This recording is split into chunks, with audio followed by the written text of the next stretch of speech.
Rebels, welcome to the Rebels Edge. Find out why these two stocks could be short squeezing higher in one of Pete's favorite sectors. Next.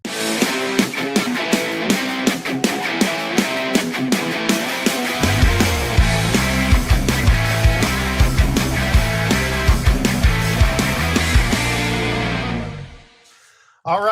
I love that cold opening, by the way. That's pretty fantastic. Nicely done, man. I'll tell you what, here I am with Justin. If anybody thinks that that's John, you're probably not right. But Justin is here filling in for John today, and it's always great to have him. And it's a lot of fun. Plus, we got Geoff along with us. We got all our sports. We got some videos. We got it all, man. We got this whole thing covered, and we're ready to rock and roll. So let's just jump into it right now. Let's start off with the macro. We talk about macro all the time at the very start, but not for very long. I think we don't need to spend so much time on it. But I will say this, from a technology perspective, when you've got Apple and you've got Microsoft and you're looking at $4 trillion market caps, there's a lot to be said. And oh, by the way, we got a heck of a week of earnings this week in front of us as well. So that's my macro. Yeah, I think you said it well. And just don't forget where we are in the market. We're breaking out to new all-time highs. Trimming, DDA, taking a little profit. There's nothing wrong with that. But fading the trend is not something that I would do. Right. I totally agree with you. All right, let's go to the fantastic futures. I'm looking over at copper right now. And, it's interesting because people that don't pay attention to all the various metals, obviously we focus a lot on gold. We focus a lot on silver. We focus a lot on all these various metals and so forth. But copper is a pretty interesting one. I mean, ever since the early part of August, this thing has taken off back up to the upside, and for a variety of reasons. But supply disruptions, that's one of them. High demand, that's another one. Looking at AI, all these various things. It's gone from 4.3 to 5.2 a pound. So that's a pretty significant jump to the upside. I'd also just throw in there, hey, look, just like we talked about, the market has a difficult time right now sustaining over 20. And we went from being 15, 16, all the way up to 25 in the mid part of the month. And now as we're getting towards the end of the month, where are we? Well, back to 15, 16 once again. So interesting to see where we are right now as far as that goes. And that's my fantastic futures. We're sort of trapped in this 15 to 16 with the occasional spike up over 20. Yeah, mine's going to be Ethereum. Japan is actually building their own stablecoin on their own currency, and they're using, you guessed it, Ethereum. So are most people. So it's an interesting trend that's continuing to build, and it's more evidence that Ethereum isn't really competing with Bitcoin. It's just a different tool in that space, and it's a decent long-term reason to be long. Yeah, I like it. I like it a lot. All right, now we're going to bring in Geoff Garbacz. Geoff Garbacz is one of our great guys here over at Market Rebellion, who really spends a lot of his time doing exactly what he's going to be talking about with you guys right now. And we're talking about the guy who's the king of the short squeeze analysis. What do you got for us today, man? Hey, we're going to deviate a little bit from just talking about overall short interest. And instead, we're going to look at two stocks that popped up with rising short interest. So let's take a look at those charts. First one is Abcelera Biologics. And you can see this goes back to like beginning of the year where we got the short interest. And if we look down right in here, we can see how high the short interest is on an absolute basis. It's this gray area. And then we build a short ratio to track how long it's going to take the shorts to be squeezed. And so we've gone from like a really low level. Now we've got 11 and a half days before the shorts would be able to cover their position. And that's if they were 100% of the volume. So if they were only like half the volume, it would take them a month on average volume to cover this stock out. And as the short ratio has risen, what also has happened is the short intensity has risen. Now it's up at 85%. In my analogy of why you want to look at this, it's like seeing how all the bets are coming into the house, in Vegas. And obviously we've been talking a lot lately about gambling and sports and stuff. And, what people would die to see DraftKings or FanDuel and see how all the bets are being made. Well, guess what? We're able to see how half of the bets are being made on the short side. So this one has been climbing. It was down at 250, and now it's up a little over $5. It's at 577. And what's so interesting is in the months of November and December, this company is going to be on the road making 4 different presentations at sell-side conferences. So this is going to be a fun one to watch and see how it plays out with all this huge short interest. And the other one that we want to talk about is Nugent Biologics. Again, go back to March, no one was really short. The gray area, we can see how the short position has been building. It's now got 79 million shares short. And the short ratio has gone up to 18.12. All I can say is the shorts better have done their homework on this thing, or there could be a world of pain coming up. Short intensity is now up to 64%. The tech rank is up at 100%. And what we do is we track how the stock has done over the last 100 trading days. And it's gone from a rank of 10 up to 100 because look at what's happened in the stock. It's gone from 2 in July to up over $5. And this one is going to either provide immediate gratification or immediate pain, because they're going to give us an business update on November the 3rd. So that's going to be next Monday, we're going to get an update on how these guys are doing. So this is going to be a really interesting one to see. And this is the beautiful thing when we get new short interest, how we can, just go through the data and kind of find some of these great outliers, kind of fun stuff. So as the market goes higher, we tend to get more of these and more people saying, oh, this can't continue. But the reality is it has been continuing. So that's where we stand with the latest short data. I love it, man. I love it. You are the man when it comes to the short interest and all the rest of that, and it's great. I think we've got something that people can actually click on this code out there for the opportunity to be able to see what Geoff and these guys do with the squeeze plays and all the different things in the world of short interest and the squeezes that occur with that whole thing, or at least they come along with it and can be. So really excited for you guys, man. You guys really enlighten people, I think, in a big way about what it really means to see what these shorts are. And when they've got them, hey, man, when they squeeze, we all should know. All you got to do is go back to 2020, 2021, all the rest of it, and see what some of those squeezes look like. They look like that this year as well. We've seen some pretty big moves. So this isn't just a once in a decade type thing. This is every day, and it's amazing. And especially in the biotech world, you do see a lot of people betting against them. But that it's not just them. It's a lot of other all over the map, but that certainly is an area where people oftentimes do attack. Exactly. Well, you guys have a great week. Really appreciate it, man. All right, Justin, are we ready? Yeah, but right before that, I do want to talk a little bit about one of the names that Geoff had mentioned, because I always think this is interesting when we can pair that peanut butter and jelly, that short squeeze data and that unusual options activity. And that's what I'm seeing here in ABCL. Whenever I find out that we're at this crazy high now in short interest, and I see back in that chart a certain spot where we started to ramp up, and I see it totally in line with the UOA, which they came out with the stock at 365, and they're buying the January 6 strike calls for 40-50 cents. Now that name, I believe, from what I just saw, is in the fives. Let's see, about 560. So has almost gotten up to that strike they picked out for January. I always think that is so interesting. Just a little bit of pairing in from the smart money. Absolutely. No, you're exactly right. I'm glad you showed that up. That's awesome. We see these things happen more often than people think. And on this particular show, The Rebel's Edge, a lot of the time I look at John and I'm like, hey, man, this looks like this could become a squeeze because they are 20% short or a 30% short or whatever it might be. And a lot of the time we can see some of those big moves. All right, speaking of moves, how about this?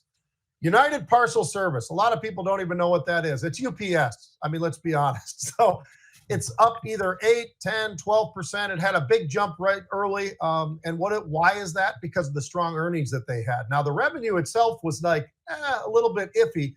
But when you look at the earnings, they put up a number 174. They were looking for $1.30.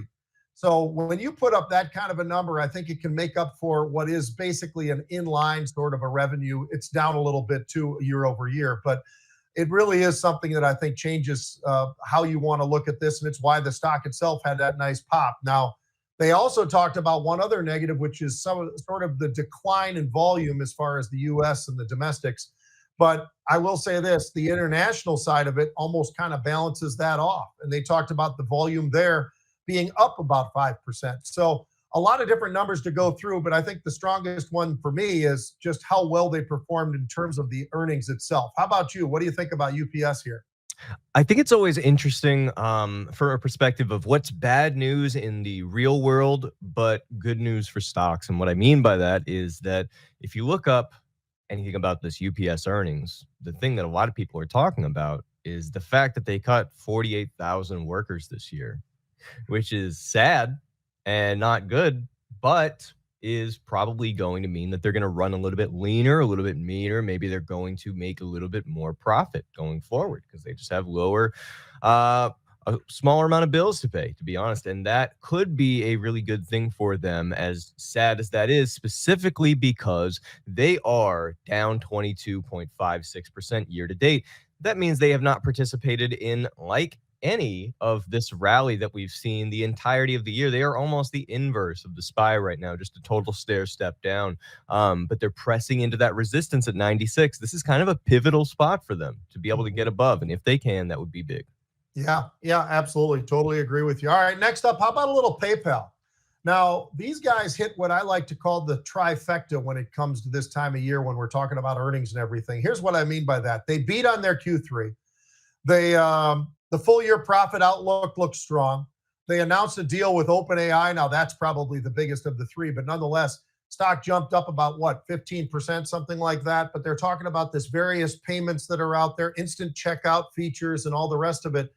This is just another part of this whole world of AI and how it's affecting everything. And PayPal on this deal, this announced deal that they've got, it makes them that much stronger. So for a company that maybe a lot of people, I think, were sort of hands off, I think they're starting to see a little bit more where there's going to be some hands on that want to be a part of PayPal because of this deal that they've got with OpenAI.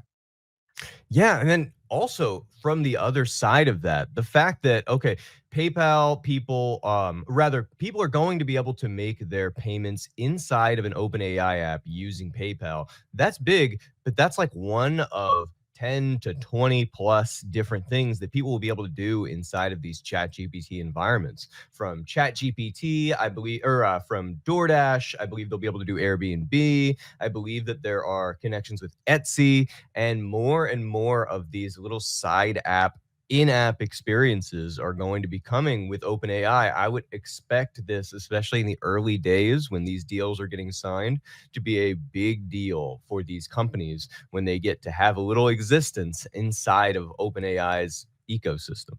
Yeah, it sure is. It's just opening up so many different things, right? I mean, every day we're reading something about something else going on. Matter of fact, another thing that we've been reading about and seeing right in front of our face has been all of these different companies that are kind of either merging or buying somebody else. And that brings us to Skyworks.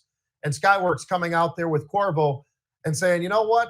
Got a great balance sheet. You got a great company. We are competition, so to speak, radio frequency chips and a supplier to Apple. All of that puts all into one.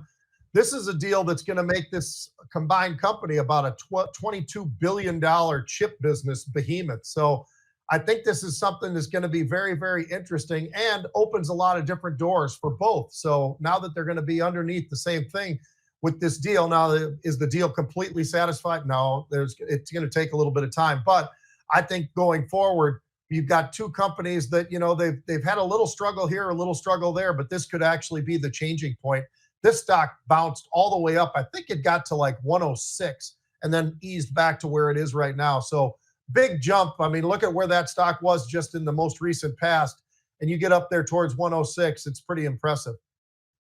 Yeah, absolutely. And I mean, also, Qorvo is one of those names that's been performing so well this year. I mean, there's certain semiconductor names that have been kind of struggling this year, and they are not one. They're up something like 45% this year. And today's deal obviously helps a ton. I mean, there's nothing else to say. Whenever you see these companies doing all of these mergers, as Pete often says, that's cool for them, but don't forget the financials. That's the only thing I would add.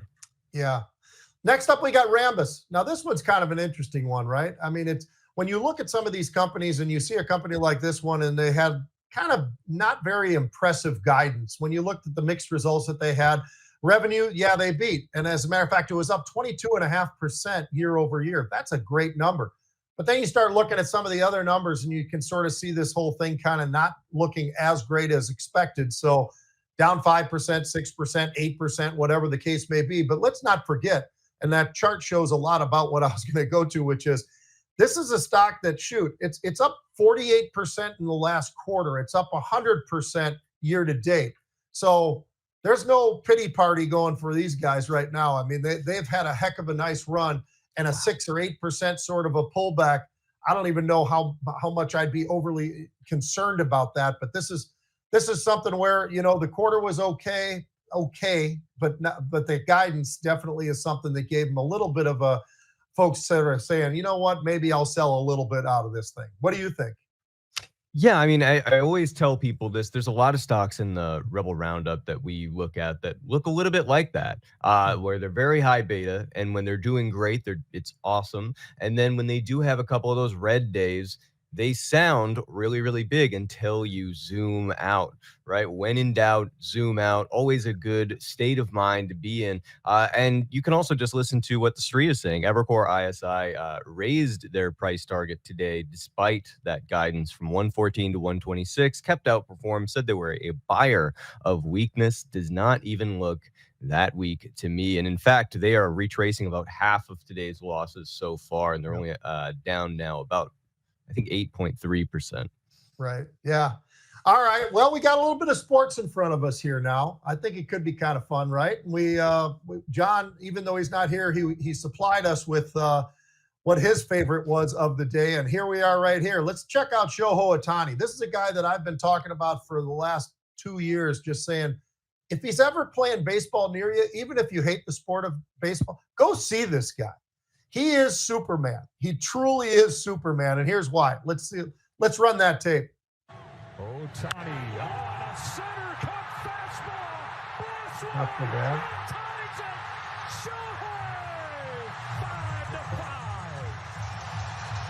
Shohei, 18 innings.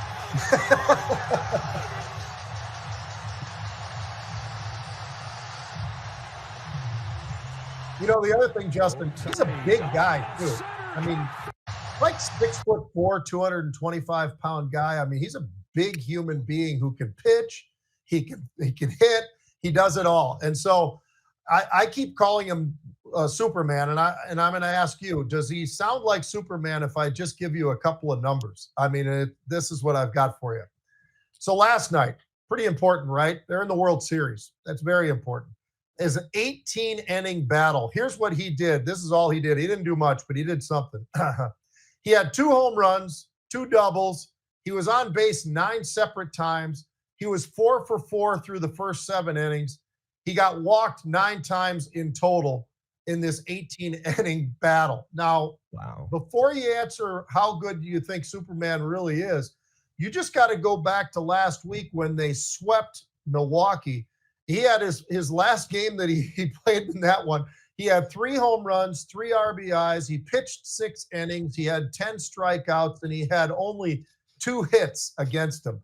Now, if this guy isn't Superman or one of the best baseball players maybe ever, I mean, just think about what this guy can do on both sides as a pitcher, as a hitter, as everything. And he's a clutch guy who caught a lot of flack. There's Magic Johnson for the people who don't know who that is, because I'm older than most. But Magic Johnson, former Michigan State, unbelievable player, Lakers guy, owns just about every company there is, from Starbucks to you know what. But he also owns a piece of the Dodgers and the Lakers. What the hell? Why not? So how about this guy, though? What do you think of what he's accomplished? He sounds like one of those rare people that you see active in the sport, and you kind of get that you get that feeling in your head, like, okay, this is somebody who's going to go down as one of the greatest of all time. Yeah. 6'4", by the way, is huge to be so nimble. Yeah. I mean, it sounds like he's good at literally everything in this sport. And yeah, I mean, that's incredible. Yeah, he's a special dude, man. So for people who haven't been watching the World Series, maybe want to flip it on once in a while. Just even if you don't like baseball, just to see this guy. He's really special and what he's able to do. All right, so I got a fun one for you now because I know how much college football you watch. No, I'm just kidding. But this is pretty cool. So I thought I'd go for an early side to what's going on in what we're calling the Heisman race, right? And everybody always likes to have their thoughts, and Las Vegas has theirs. Obviously, there's all these things that people can bet on and everything else. But the two guys that I think stand the tallest amongst all these great players, great quarterbacks, it's almost a quarterback thing. I mean, running backs every once in a great while, like a Bo Jackson or somebody, come around and they might be able to get the Heisman Trophy. But it's really the quarterbacks, just because everybody always says, look, they touch the ball on every single play in one way or another. And so I think there is something to that. So a transfer from Cal goes to Indiana, Fernando Mendoza. He's got 24 touchdowns and 3 interceptions so far. This is at Indiana, by the way. It's not known as a football school. It's a basketball school. But this guy who's the coach now, Signetti, has turned this thing into a football school. They're number 2 in the entire country right now. I mean, it's absolutely incredible what Indiana, with a coach, with a great quarterback, has done. This past weekend, they beat UCLA 56-6. I mean, this guy, everywhere you look, at every stat you want to look at, the guy absolutely is crushing it this year. He's 73% completion rate. He didn't even have very many yards against UCLA, but the guy's so damn good that he's just sitting there winging it around and throwing 4 touchdowns.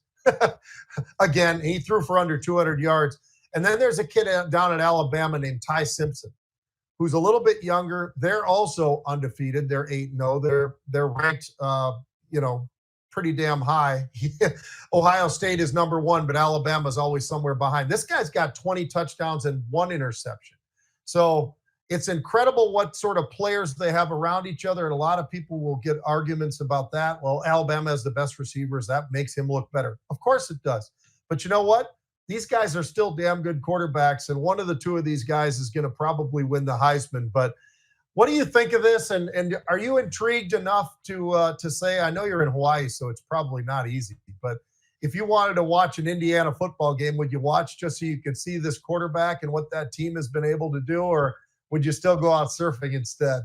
I mean, well, if it's between surfing, I mean, hey, you could pull off both. You could go surfing and then hit up one of those bars. A lot of them are playing sports. Who knows? Maybe you'll get lucky and it's playing one of these teams, right? But yeah, Fernando sounds incredible. That's odds makers have him pegged as the favorite at plus 300. I know you already said that you said Vegas has their own idea, but I always like to throw those odds in there whenever we talk about these things. Yeah, cool stuff. Great players, and it's really fun to see some teams that, it's changed so rapidly for some of these schools out there that never were. Indiana is a great example. Never were a football school. Now they are. Now they're competing in the Big Ten to be one of the best, including what they did last year. And I think a lot of it has to do with last year he had a different quarterback. Now he's got Mendoza. They got him from Cal in the offseason as a portal free agent, whatever you want to call it. But yeah, it's pretty cool to see the opportunity for some of these other schools to be able to be somewhere near the top. And we're seeing a little bit more of that with Vanderbilt and some of these other schools. It makes college football better, I think, not worse. So I know a lot of people are critical about the portal. They're critical about the money. I'm sort of one of them, but I think what we're seeing this year is maybe some of at least the good side of that whole world of free agency, I'll call it, and money they're getting paid and all the other stuff. But pretty cool stuff, man. Even if you're at Duke's, can you stop in Duke's after you did a little surfing and watch a little football maybe down there in Waikiki? I mean, I'm trying to drag you into our world, man. Yeah, I love it. I love it. Well, Justin, great job as always, man. Really appreciate you coming in. You never know when John's going to be out or whatever, even if it's last minute. You're always great about doing what you can to do it. So really appreciate having you. Great stuff as always. And I look forward to seeing you. Shoot, we might even see you tomorrow. I don't know if John's traveling or what tomorrow. So you might be getting a call from me soon. Let's do it. All right. Have a great day, everybody.